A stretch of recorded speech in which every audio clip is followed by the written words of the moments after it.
Hi babe, welcome back to my channel. Today we are talking all about preparing for your child to leave for the summer. And if you're anything like me and you have shared custody, this is something that comes around quite often, but the summer adds a little different kind of twang to the experience because your kid is gone a little bit longer than usual. So this conversation is going to have a little bit of nervous system perspective, and at the end of today's video, I will guide you through a restorative breathwork practice to remind you of your own grounding, resilience, and connection to yourself during this season of change. Exhale, Mom. So tomorrow is the first day my daughter will be leaving to go to her other parents' house for the start of summer break. Now, my custody schedule has had a lot of changes over the last 6 years, and this summer is honestly one of the best custody summer schedules we have had yet. And it doesn't mean there aren't emotions and feelings that are starting to rise up. One thing in particular I've kind of been experiencing a little bit is my nervous system wants a break, and then I think about that break and I have internal mom guilt about my child leaving, going to the other home. And this is something I experience honestly during the school year and in the summer, but I feel like in the summer it's a little bit more intense just because the time of her being gone is a little bit more expanded than usual. And I feel like this is something that is not talked about openly among parents, because I know moms who are in happy marriages who still experience this mom guilt when their child leaves to go off with the grandparents or goes off to camp. And I find moms who have custody separations also experience this when their child goes to the other parent's house for the summer. Whatever the circumstance may be for your child leaving, if you are feeling any kind of emotion around it, I want you to know that you are not alone. And more importantly, you are not wrong for feeling that way. Because what many of us view as just sadness is often our nervous system responding to change, attachment, identity, and certainty. When your child leaves, especially for an extended period of time, it isn't just that you miss them. Our entire day changes. The person we're used to having to care for isn't physically present. So the routine changes, the noise level changes, your energy changes, and your structure changes. And suddenly you are left with space. And 99% of the time, it is a lot more space than we are used to having. And for some moms, that is very peaceful. And for others, it is very uncomfortable. Not because anything they're doing is wrong, but because the stillness often reveals what busyness was helping us avoid. And this is why understanding your nervous system as a mom is so important, because moms don't all respond to separation the same way. Some moms will move into fight, others will move into flight, and then you have the moms that toggle between freeze and fawn. And many of us will actually experience all four within the same realm. Fight might look like constantly needing updates, feeling frustrated, trying to control the situation from afar, wondering why your child hasn't called you, and wanting certainty. Now, flight might look like you trying to fill every second of your calendar while your kid is gone. More work, more plans, more distraction, and more movement. Freeze can look like you simply not knowing what to do with yourself. You're feeling stuck, endlessly scrolling and feeling super disconnected from your purpose. And fawn can look like making everyone else's needs around you your main focus so that you don't have to sit with your own emotions. None of these are inherently bad. They're simply protective responses. And it's your nervous system trying to create safety during change. And if I'm being honest, this is about my fourth summer with my child going back and forth between her other parents' house and mine. And let me tell you, the first summer my daughter was gone for 30 days straight. I was an emotional wreck, but I didn't let anyone around me see that. And I didn't even admit that to myself, because from the outside I was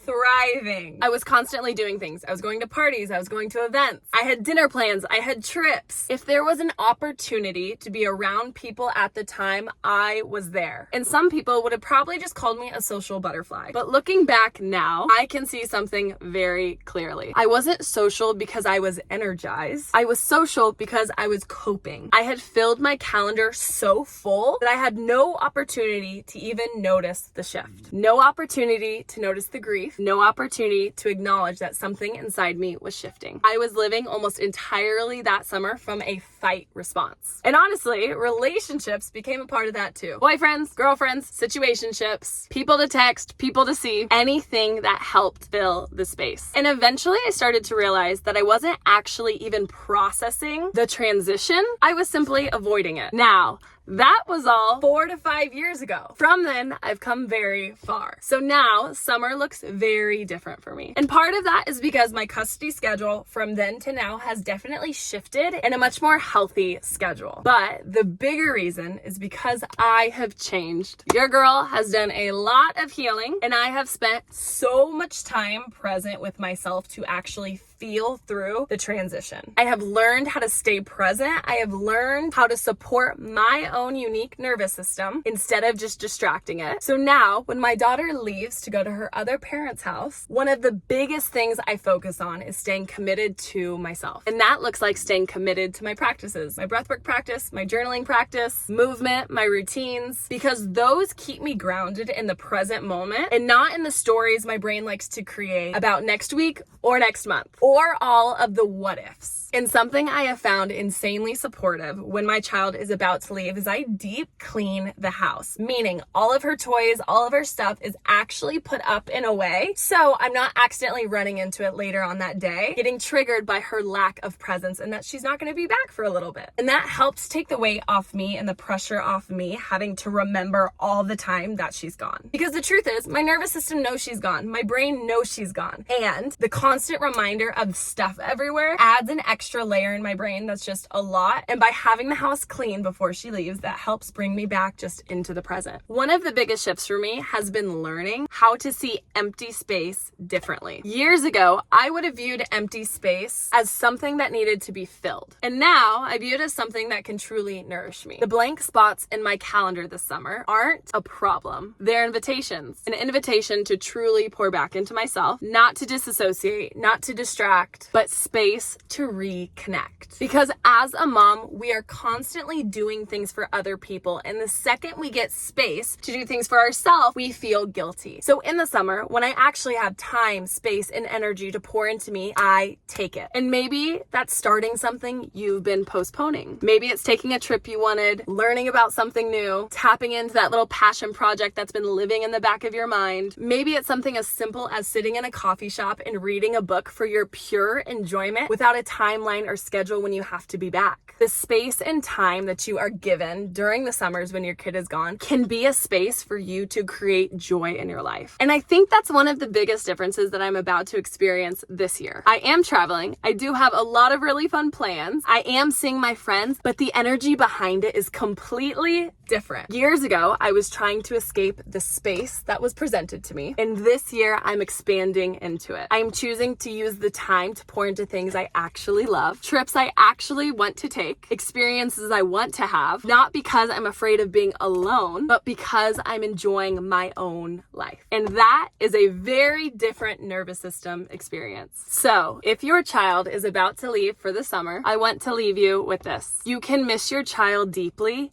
and still enjoy your life. You can feel the grief of them gone and feel gratitude of the time and space you have. You can love them with your whole heart and still use this season to reconnect with yourself. Those things never cancel each other out. They exist together. Because perhaps this little season of your life isn't asking you just to let go. Perhaps it's asking you to remember who you are too. So with that, let's get into today's restorative breathwork practice. As always, make sure you are in a comfortable seated position, feet on the floor, hands in your lap, and that safety is your number one priority. For our breathwork practice today, we are keeping it simple and grounding. Your breath is going to be fully inhaling through your nose and fully exhaling out through your mouth or your nose. There's nowhere to get to. I simply just want you to be here in your body, in the experience, noticing how it feels to breathe. Whether any emotions come up or not, you've got yourself and you have capacity to hold it. So when you're ready, find yourself in a comfortable seated position and you can go ahead and close down your eyes.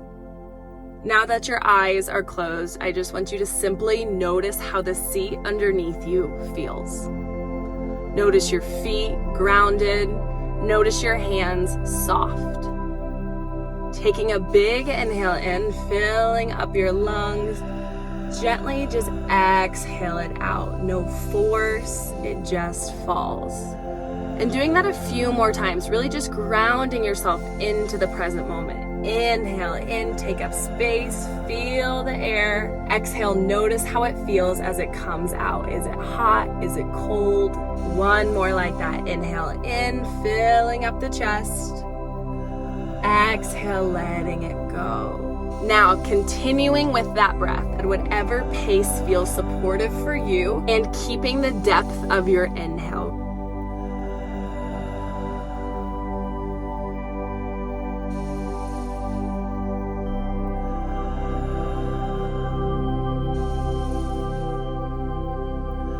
And I'm here to remind you that there is nowhere else to be other than here with your breath and in your body right now.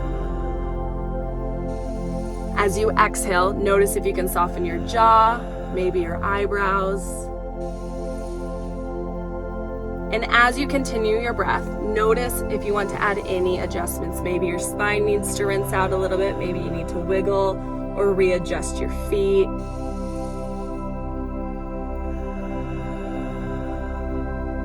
And just continuing with that deep inhale and full exhale out. Taking both hands up to your heart, feeling the rise and fall of your breath. Noticing your heart beating, the softness of your exhale, and the space in between breaths.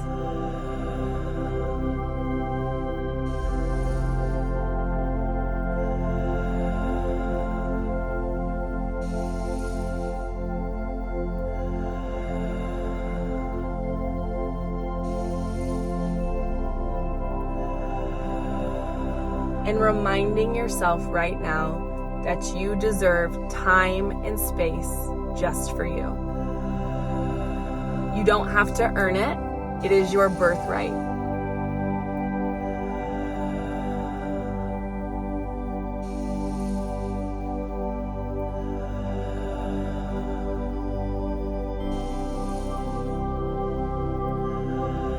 There is something so beautiful about being present with your own life. Not avoiding it, not running away, but truly being here in the now.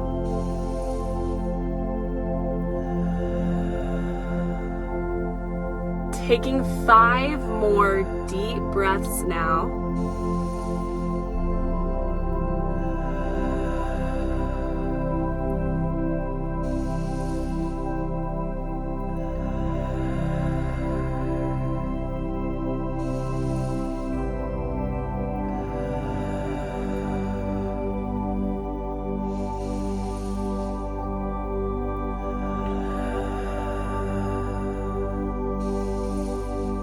Exhale and hold the exhale.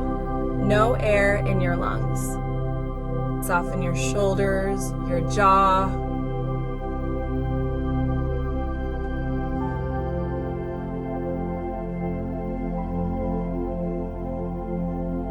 Taking a big inhale back in through your nose, audibly out of your mouth.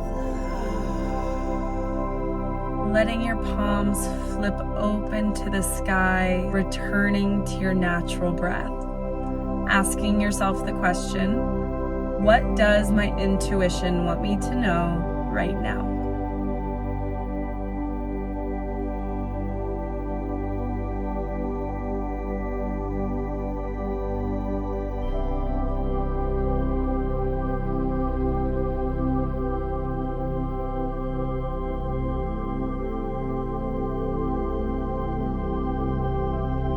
Taking a big inhale in and out. Doing that 2 more times. Back in and out. 1 more just like that. In and out.